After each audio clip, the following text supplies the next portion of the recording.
தமிழ்நாட்டுல எல்லாமே சேஞ்ச் ஆயிடுச்சு. உங்க நகையையும் சேஞ்ச் பண்ணுங்க. உங்க பழைய நகைக்கு கிராமுக்கு 150 ரூபாய் கூடுதலா வாங்கி புது நகை எடுத்துக்கோங்க. அதே கம்மி சேதாரம் தான் உங்க லலிதால மட்டும்தான். ஹாலிடேஸ்னாலே அது நம்ம ஜிடி ஹாலிடேஸ் தான்.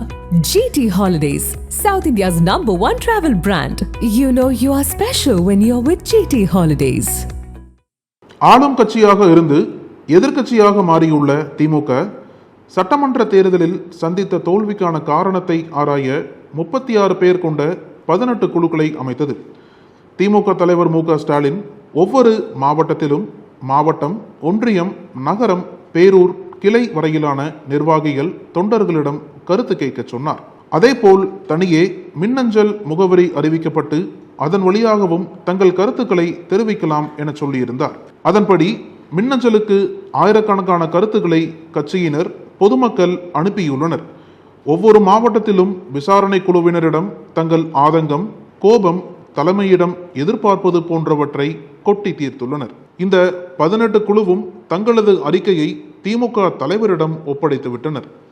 இந்த அறிக்கையின் அடிப்படையில் அதிரடி நடவடிக்கை அடுத்தடுத்து இருக்கும் என தகவல்கள் கூறுகின்றன. தமிழ்நாட்டில் 38 மாவட்டங்கள் உள்ளன. தற்போது திமுக கட்சி பணிகளை மேற்கொள்ள மாவட்டங்களை 2ஆக பிரித்து 78 மாவட்ட செயலாளர்களை நியமனம் செய்து கட்சியை நிர்வாகம் செய்து வருகின்றது. திமுக ஆளும் கட்சியாக இருந்தபோது 2 தொகுதிக்கு ஒரு மாவட்ட செயலாளர் என நியமனம் செய்ய முடிவெடுத்தது திமுக தலைமை.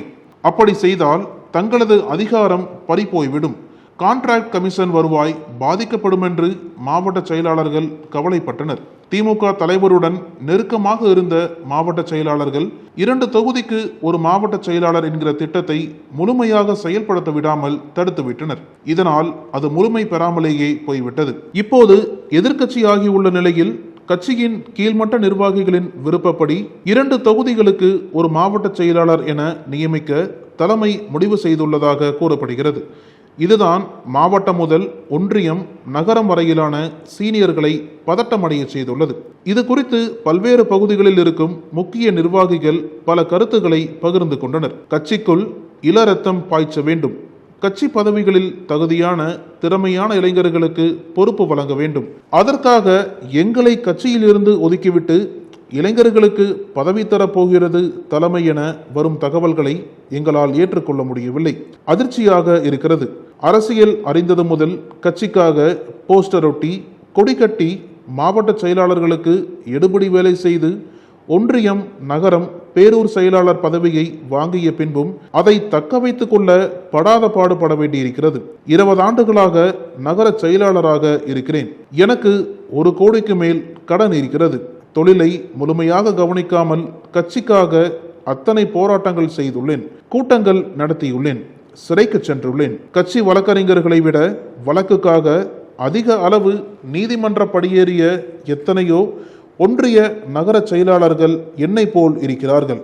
ஒரு கம்பெனியில், அரசாங்கத்தில், ஏதோ ஒரு துறையில் உதவியாளர் வேலைக்கு சேர்ந்திருந்தால் கூட 20 ஆண்டுகளில் மேனேஜர் அல்லது சூப்பரண்டன்ட் பதவிக்கு உயர்ந்து விடுவார்கள். ஆனால் கட்சியில் 20 ஆண்டுகளாக ஒன்றிய செயலாளராகவே இருக்கிறேன். ஒன்றிய குழு தலைவர், மாவட்ட சேர்மேன் பதவிகளை கூட வாங்க முடியவில்லை. கவுன்சிலராகவே இருந்து வருகிறேன். சிலர் ஒன்றிய குழு தலைவர் பதவிக்கு மேல் போக முடியாமல் அத்தனை உள்குத்து இருக்கிறது. தன்னை விட மேலே யாரும் வந்துவிடக்கூடாது, எம்எல்ஏவாகிவிடக்கூடாது, மந்திரி ஆகிவிடக்கூடாது என மாவட்ட செயலாளர்கள் நினைக்கிறார்கள். இதனால் ஒன்றியத்தை பிரித்து தங்களுக்கு வேண்டப்பட்டவர்களை நியமிக்கிறார்கள். தங்கள் சாதிக்காரர்களை சேர்மேன் ஆக்கினார்கள். கேள்வி கேட்கும் கட்சி நிர்வாகியை கட்சியில் இருந்து மாவட்ட செயலாளர்கள் ஒதுக்கினார்கள்.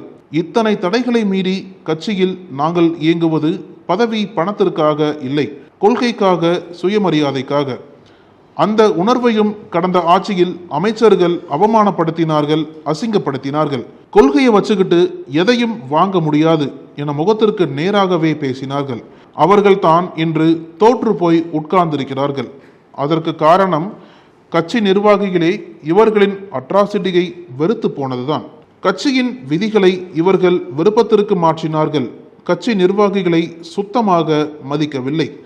இதையெல்லாம் தலைமைக்கு பல வழிகளில் தெரியப்படுத்தியும் மந்திரிகள், எம்எல்ஏக்கள் தான் முக்கியம் என நினைத்தது தலைமை. வடக்கு மண்டலமா நீ, மேற்கு மண்டலமா நீ, தெற்கு மண்டலமா நீ, டெல்டா மண்டலமா நீ, சென்னை மண்டலமா நீ அப்படின்னு ஒருத்தனை நியமிச்சு அவங்க சொல்ற மாதிரி கட்சியை நடத்தினார் தலைவர். அவங்க ஆடாத ஆட்டம் இல்லை. இதெல்லாம் விசாரணையில் இப்போ தலைமைக்கு தெரிஞ்சிருக்கும். இனிமேலும் கட்சி தொண்டனோட நேரடி தொடர்பு தலைமைக்கு இல்லைன்னா கட்சி காலியாகிடும். இப்போது கட்சிக்கு இளைஞர்கள் தான் முக்கியமென நினைக்கிறார்கள். அவர்களை பதவிக்கு கொண்டு வர வேண்டும், பொறுப்புகள் தர வேண்டும் என்பதில் எங்களுக்கு மாற்று கருத்தில்லை. அந்த இளைஞர்கள் யார் என்பதுதான் இப்போது இருக்கும் பெரிய கேள்வியே. மாவட்ட செயலாளர் மகன், ஒன்றிய செயலாளர் மகன், நகர செயலாளர் மகன், எம்எல்ஏ மகன், எம்பி மகன் தான் கட்சி பொறுப்புக்கு வர வேண்டுமா? அவர்களுக்குத்தான் தகுதி உள்ளதா, மற்றவர்களுக்கு இல்லையா? முன்பு நாங்கள் மாவட்ட செயலாளருக்கு எடுபடி வேலை செய்தோம். இப்போது எங்களை விட வயதிலும் அனுபவத்திலும் குறைவானவர்களுக்கு எடுபடி வேலை செய்ய வேண்டுமா? என்னங்க நியாயம்? திறமையான வயது முதிர்ந்த மாவட்ட செயலாளர்களை தலைமை வேறு ஏதாவது பதவி தந்துவிட்டு காலியாக உள்ள அந்த பதவியில் 2ஆம் கட்ட தலைவர்களை சிறப்பாக பணியாற்றுபவர்களை நியமிக்கட்டும். காலியான அந்த இடத்திற்கு 3ஆம் கட்டத்தில் இருப்பவர்களை கொண்டு வந்து நியமிக்கட்டும். எங்களோடு சேர்ந்து இளைஞர்களுக்கு முக்கிய பொறுப்புகள் தரட்டும். அவர்கள் எங்களோடு சேர்ந்து பணியாற்றி அரசியல் முழுமையாக கத்துக்கட்டும். சீனியர்களை ஒதுக்கிட்டு ஜூனியர்களை நியமித்தால் அது சரியானதாக இருக்காது. மற்ற கட்சியை போல் இல்லை திமுக. அரசியல் செய்யாத, அரசியல் கற்கும் இளைஞர்களிடம் எங்கள் வயது அனுபவத்தை விட்டுவிட்டு கை கட்டி எப்படி சுயமரியாதை இழந்து பணியாற்ற முடியும்? அதனால் சீனியர்களையும் இளைஞர்களையும் இணைத்து பொறுப்புகள் வழங்க வேண்டும் என்பதே எங்கள் கோரிக்கை என்கிறார்கள். 2011 முதல் 2021 வரை திமுக அதிகாரத்தில் இல்லை. அப்போது திமுகவிலிருந்து அதிமுகவுக்கு பெரிதாக யாரும் போகவில்லை. அதற்கு காரணம் திமுக என்றால் இப்படித்தான் இயங்கும், குறைந்தபட்சம் ஜனநாயகம் இருக்கும், கட்சியில் உழைத்தால் மட்டுமே மேலே வர முடியும் என்று இருந்தது. அதை உடைக்க நினைத்தால் இன்று அதிமுகவுக்கு வந்த நிலைதான் பிற்காலத்தில் நம் கட்சிக்கும் வரும். இன்று அதிமுக நெல்லிக்காய் மூட்டை மாதிரி சிதறி போனதற்கு காரணமே இளைஞர்களை கவர்வதற்காக யாருக்கு வேண்டுமானாலும் பதவி கிடைக்கும் என ஜே உருவாக்கிய உத்திதான். அதிமுகவில் இணைந்தால் ஏதாவது பதவி கிடைத்துவிடும், அதை வைத்து சம்பாதித்து விடலாம் என்று தபதபவென பலரும் இணைந்தார்கள். பதவி பொறுப்புக்கு வந்தார்கள். ஜே மறைவுக்கு பின்னர் அது அப்படியே தலைகீழானது.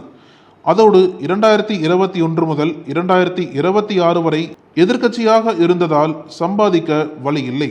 அதேபோல் அடுத்த 5 ஆண்டுகளும் சம்பாதிக்க வழியில்லை என்பதால் இப்போது பணம் பதவிக்காக தாவைக்காவுக்கு தாவுகிறார்கள். அதிமுக ஆட்சியில் இருக்கும்போது அமைச்சர், எம்எல்ஏ, மாவட்ட செயலாளர் என பதவி சுகத்தை அனுபவித்து கோடி கோடியாக சம்பாதித்தவர்கள் கூட தாவுகிறார்கள். இந்நிலை திமுகவுக்கு வர வேண்டுமா என்பதை யோசித்து அதன்படி மாற்றங்களை செய்ய வேண்டும் என்கிறார்கள் கொள்கையாளர்கள். அதேபோல் கட்சியில் மாற்றங்கள் செய்ய வேண்டியது நிறைய இருக்கிறது. இளைஞர்களை அதிகளவில் கட்சிக்குள் கொண்டு வர வேண்டும். அவர்கள் பதவிக்காக என்றில்லாமல் கொள்கைக்காக இருப்பவர்களாக இருக்க வேண்டும். அதேபோல் 2 தொகுதிக்கு ஒரு மாவட்ட செயலாளர் நியமிப்பது முக்கியமில்லை. அவர்கள் சுதந்திரமாக கட்சி பணி செய்ய விட வேண்டும். அதை தலைமை கண்காணிக்க வேண்டும். கட்சியை நடத்த பணம் முக்கியமில்லை. தொண்டர்கள் மக்கள் ஏற்றுக்கொள்பவர்களாக, மக்கள் பிரச்சனைகளுக்காக களம் இறங்குபவராக இருந்தால் போதுமானது.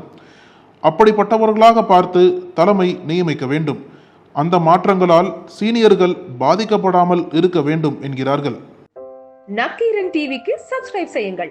உங்கள் ஆதரவே எங்கள் பலம். ஆசிரியர்களுக்கு நண்பனாகவும் மாணவர்களுக்கு ஆசானாகவும் திகழும் தேர்வு வழிகாட்டி. ஒவ்வொரு பாடத்திற்கும் அனுபவமிக்க ஆசிரியர்களின் துல்லியமான தெளிவான விடைகள். CNC இருக்கு, தேர்வு பயம் எதற்கு? இது தீரன் பப்ளிஷிங் ஹவுஸ் விற்பனை வெளியீடு.